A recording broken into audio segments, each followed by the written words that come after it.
Isabella of Castile, birthing a dynasty. As with most monarchs, when they take the throne, there is one topic talked about often, one that plagues many a ruler: progeniture, the creation of heirs. The same could be said for Isabella of Castile.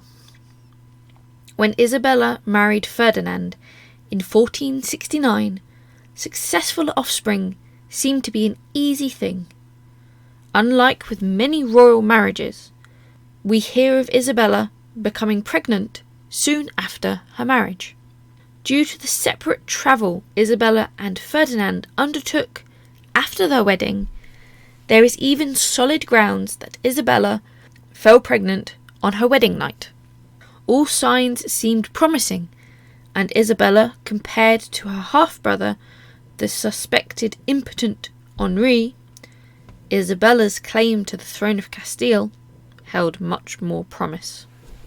Their firstborn, a girl named after her mother, Isabella, was born within a year of her marriage in 1470.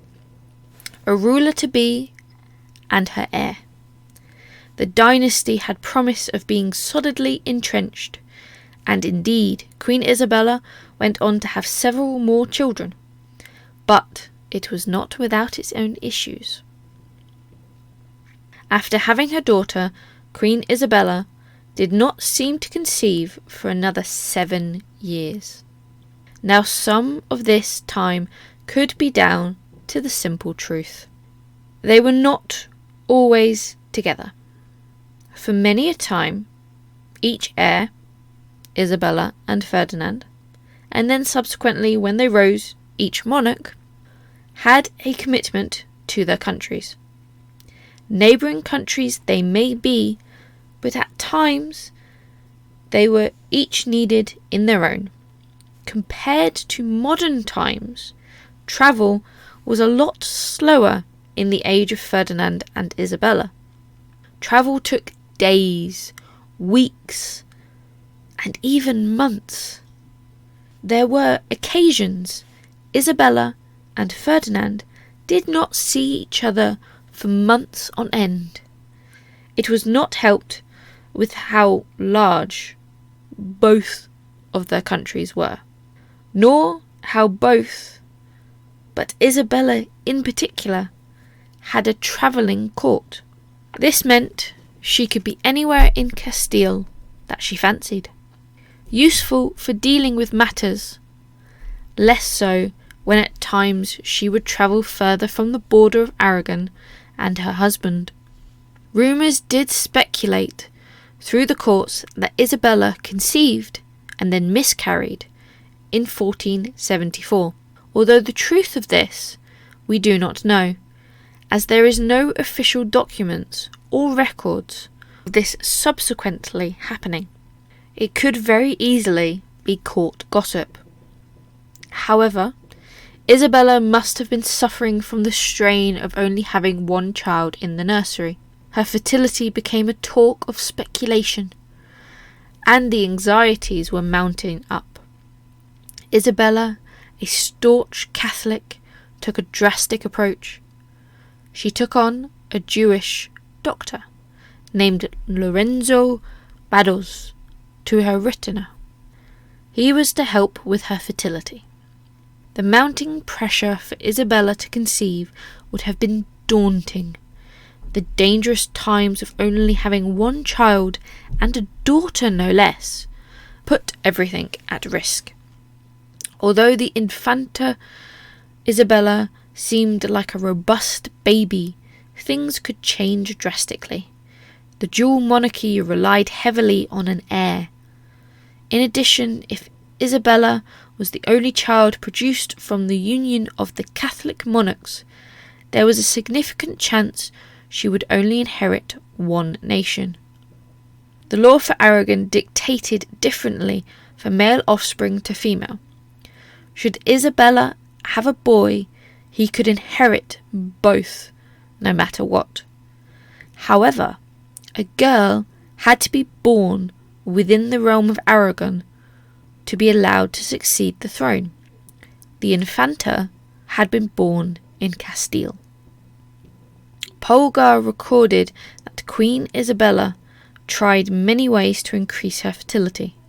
She performed great penances, prayers, sacrifices, and holy works, praying and begging to God to allow her to conceive once more.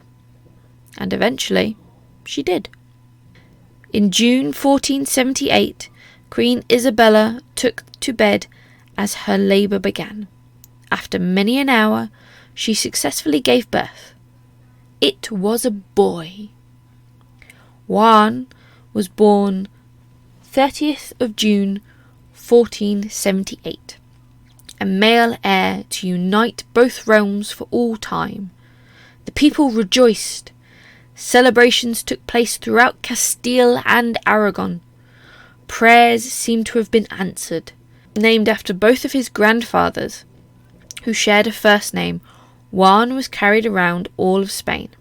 He was sworn in on each stop, first as heir of Castile at Cortes of Toledo on the 1st of April 1480, next Aragon at Calatayud on the 12th of May 1481, the Principality of Catalonia in Barcelona on the 14th of July 1481, and finally the Kingdom of Valencia in its capital city on the 20th of March 1483. The time the Catholic monarchs spent together after the birth of their son seemed to have an effect. Whether from the time together or the pregnancy of her son, it seemed to kick-start a baby boom. Queen Isabella had fertility issues no more. In the following year, the couple were graced with a daughter, Juana, on the 6th of November 1479. The Queen subsequently conceived a set of twins that were to be born on the 29th of June 1482. Fortunately, only one twin survived, the other being stillborn. Both were daughters, and the surviving child was named Maria. With the birth of Catherine on the 16th of December 1485, the Queen's childbearing years came to an end. Queen Isabella, although only 34, would not conceive again. Unlike many other royals, Isabella and Ferdinand never seemed to show displeasure at the gender of each child. Every new birth was celebrated with lavish celebrations and tournaments throughout the court and the wider population. Every child's needs were met, formal educations provided for, while Juan began his preparations for kingships from the age of 6, his sisters followed similar educations. However, they were being prepared for the roles of wives and more specifically queens, foreshadowing the great plans the Catholic monarchs had for their many daughters. The dynasty seemed secure as all 5 children grew and entered adulthood, although their offspring seemed curiously uneven in gender. The monarchs did not seem worried, for each held a crown in their own right, and their progeny seemed healthy and strong. Though as history will go to show, a lot can change in a lifetime, and Isabella and Ferdinand would face a fate that has been coined the 3 daggers of pain. Their world would change forever. Thank you for watching, and to support our channel, please do not forget to subscribe.